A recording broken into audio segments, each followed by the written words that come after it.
आज हम बात करेंगे कि तांत्रिक कौन होते हैं और साधक कौन होते हैं। क्या साधक ही तांत्रिक होते हैं या तांत्रिक ही साधक होते हैं या फिर दोनों एक ही होते हैं?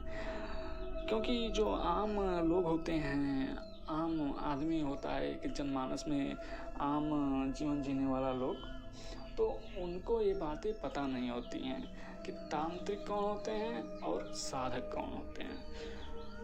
ये दोनों को एक ही समझ लेते हैं, लेकिन नहीं, ऐसा बिल्कुल नहीं है। तांत्रिक अलग होते हैं, साधक अलग होते हैं। तांत्रिक और साधक में थोड़ा सा अंतर होता है, जो कि इन्हें बहुत अलग कर देता है स्वभाव से।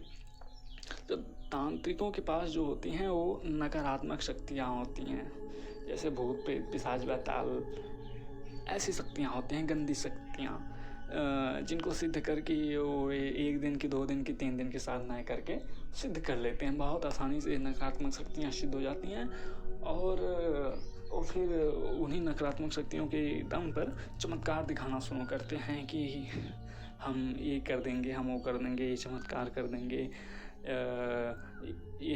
वो फिर झाड़ फूँक करने लगते हैं उन्हीं बुरी शक्तियों को लेकर। तो एक बात हम बता दें कि जो तांत्रिक होते हैं और जो बुरी शक्तियों की उपासना करते हैं, बुरी शक्तियों की साधना करते हैं, ये किसी का भला कभी भी जीवन में नहीं कर सकते हैं। क्योंकि देखिए, भूत प्रेत की सिद्धि ये हासिल करते हैं। और भूत प्रेत होते कौन हैं?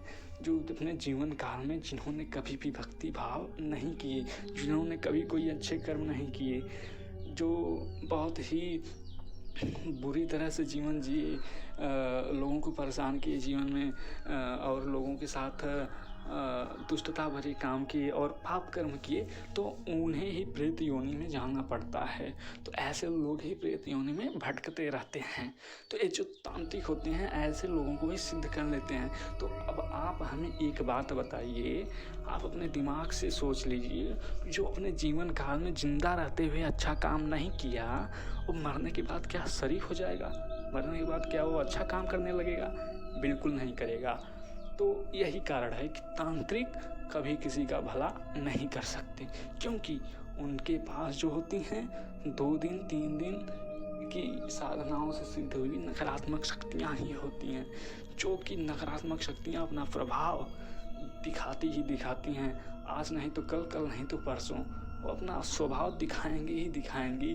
और अगर आप तांत्रिकों के पास जाते हैं तो हो सकता है कि आपको कोई दिक्कत हो, कोई परेशानी हो, और आप किसी तांत्रिक के पास गए, उसने कहा चलिए आप ठीक हो जाएंगे, तो हो सकता है कि वो आपको 1 दिन के लिए, 2 दिन के लिए, हफ्ते भर, महीने भर के लिए ठीक कर दे, लेकिन इससे ज़्यादा वो ठीक नहीं कर पाएगा आपको। क्योंकि अगर आप तांत्रिक के पास गए तो पहली बात कि ऐसा भी नहीं है कि सारे तांत्रिकों के पास बड़ी बड़ी नकारात्मक शक्तियाँ होती हैं। अरे छोटे मोटे भूत पिशाच भी होते हैं, जो कि हो सकता है कि जो शक्ति आपको परेशान कर रही है वो उनके भूतों से बड़ी हो, तो वो उस पर काबू नहीं कर सकते। दूसरी बात कि अगर मान लीजिए वो आपको ठीक भी कर लेते हैं एक बार, तो भी फिर वो दोबारा आपके ऊपर अपनी शक्तियाँ, बुरी शक्तियाँ, अपने भूत प्रेत भेज देते हैं, ताकि आप उनके यहाँ दोबारा जाते रहें, बार बार जाते रहें, बार बार पैसा देते रहें। तांत्रिकों का यही पेशा होता है, तांत्रिकों का यही मुख्य कार्य होता है कि लोग आएंगे, लोगों की झाड़ फूँक करेंगे हम, और उन्हीं से पैसा कमाएंगे। यही काम करते हैं तांत्रिक। तो तांत्रिकों से सावधान रहें, तांत्रिकों को साधक समझने की गलती ना करें। तो वहीं दूसरी तरफ साधक क्या होते हैं? साधक वो लोग होते हैं जो सकारात्मक शक्तियों की पूजा करते हैं, उपासना करते हैं, सकारात्मक शक्तियों की सिद्धि हासिल करते हैं। अब सकारात्मक शक्तियों में जैसे शिव जी हो गए, और शक्ति हो गई। शक्ति में कोई भी हो सकती है, 10 महाविद्या कोई भी हो सकती है, माता कामाख्या, माता महाकाली माता, तारा माता, दुर्गा माता, बंगलामुखी, कोई भी माता हो सकती है शक्ति में। और फिर हनुमान जी हो सकते हैं, श्री राम हो सकते हैं, श्री कृष्ण की साधना हो सकती है। और कोई भी सात्विक शक्ति की साधना अगर जो करते हैं और उनकी सिद्धि हासिल करते हैं, तो ऐसे लोग साधक कहे जाते हैं। अब क्योंकि देव योनि की शक्तियाँ हैं, अब देव योनि की शक्तियाँ हैं, यह किसी को कभी नुकसान नहीं पहुंचाती। हाँ, नुकसान ये कभी किसी को नहीं पहुंचाती। ऐसे लोग साधक कहे जाते हैं। और साधक जो होते हैं ये न तो इनकी शक्तियाँ कभी किसी का नुकसान करती हैं, ना तो ये साधक कभी किसी का नुकसान करते हैं। ये सिर्फ और सिर्फ जन कल्याण के बारे में सोचते हैं, क्योंकि देव योनि की शक्तियों का स्वभाव ही यही होता है कि जन कल्याण किया जाए, लोगों की भलाई किया जाए, लोगों की रक्षा सुरक्षा की जाए। ऐसे लोग साधक होते हैं। तो ऐसे लोग ही आपका कल्याण कर सकते हैं। अगर कोई समस्या है आपको, तो ऐसे लोग आपको सही कर सकते हैं।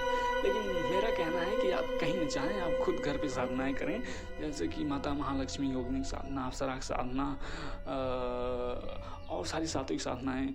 मैं ये नहीं कहता हूँ कि आप बड़ी-बड़ी साधनाओं में उतर जाएँ डायरेक्ट 10 महाविद्या की साधना करने, नहीं। छोटी-छोटी साधनाओं से शुरुआत करें, जैसे अप्सरा साधना शुरू कर लें, महालक्ष्मी योगिनी माता साधना, भैरव साधना, हनुमान साधना से शुरू कर लें, तो आपकी रक्षा सुरक्षा होती रहेगी। आपको किसी के पास जाने की ज़रूरत नहीं पड़ेगी। आप खुद सुरक्षित हो जाएँगे, आपका परिवार सुरक्षित हो जाएगा, आप खुद साधक कहलाएँगे। तो ये थी जानकारी तांत्रिक और साधकों के बीच में क्या फ़र्क होता है। जय श्री महाकाल।